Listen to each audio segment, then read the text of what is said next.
What is up, everybody? Tony from Good Story here with another market update for the month of September. As everyone knows, we do these market updates in September, but we're looking at August numbers because we're not living in the future, we are living in the past.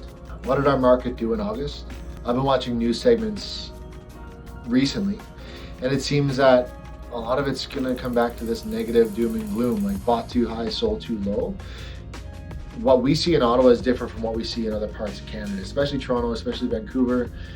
We have our own little sub-market over here, and surprisingly enough, things are slow and steady, steady as she goes. Kind of what we've been saying all year long. We haven't seen major fluctuations in price, and that's evident again in what we've seen in September.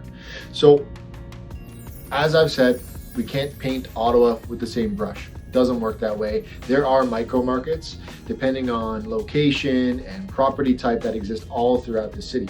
One thing I'll say as a whole, detached, we're doing okay year over year. If you look at it, the year-to-year numbers, we're up about 2%. And in a very uncertain time economically and politically in North America, I would say that's pretty good. It's definitely, I would say that's welcome news. In terms of townhomes, believe it or not, they're exactly the same as they were last year. When it comes to townhomes, it really depends on where you're at in the city. Stuff in the suburbs does take a little bit longer to move these days. As you get closer to the core, those tend to be absorbed much quicker. We've been on a little bit of a negative trajectory with those.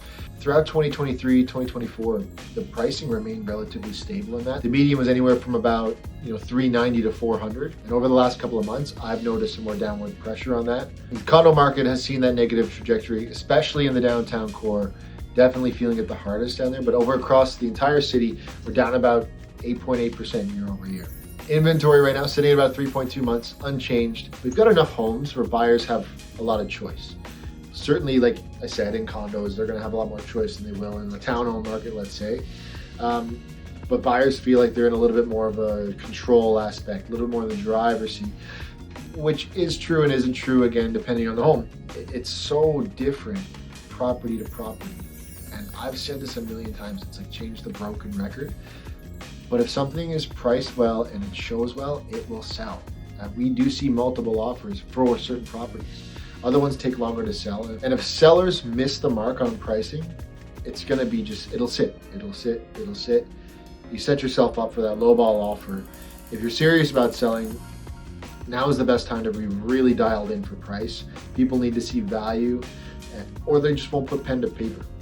Especially now, people are asking me, like, it's fall, are we going to see an increase in inventory? Yeah, we likely will over the next couple of weeks. As we get into September and October, there's going to be a lot of homes that trade hands. It won't be until the end of November where we see that kind of drop off a bit.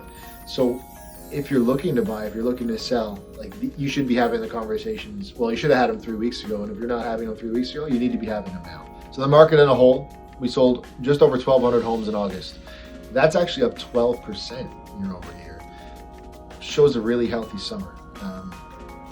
We are back to that kind of cyclical. Spring is peak, summer is pretty good, fall will ramp up again.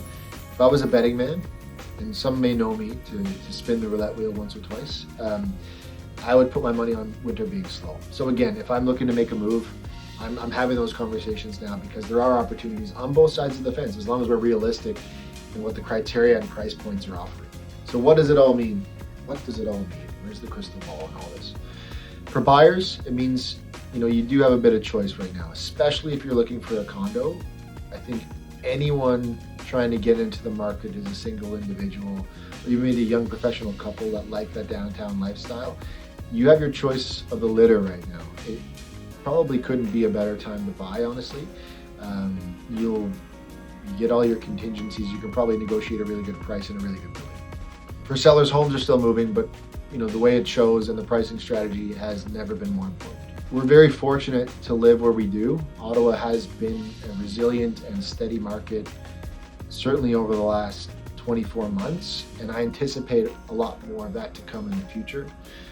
We do have the looming potential federal cuts that are coming. We're not necessarily sure how that's going to shake things up on our end, but it's not like this is the first time the federal government has proposed cuts in Ottawa. We've seen it with previous governments, certainly in our own lifetimes, and I think that will weather the storm just fine again. That being said, I am an eternal optimist. If you think I'm wrong, put it in the comments. I'd love to know what you think about it. If you have questions about what's going on in your micro neighborhood, put it in the comments. We'd love to talk about it. If you're thinking about buying and selling, reach out to us today. We'd love to talk about it. Until then, we'll see you next month. Go Blue Jays. It's going to be a big month in October. I'll see you next month. We'll talk more baseball. Cheers.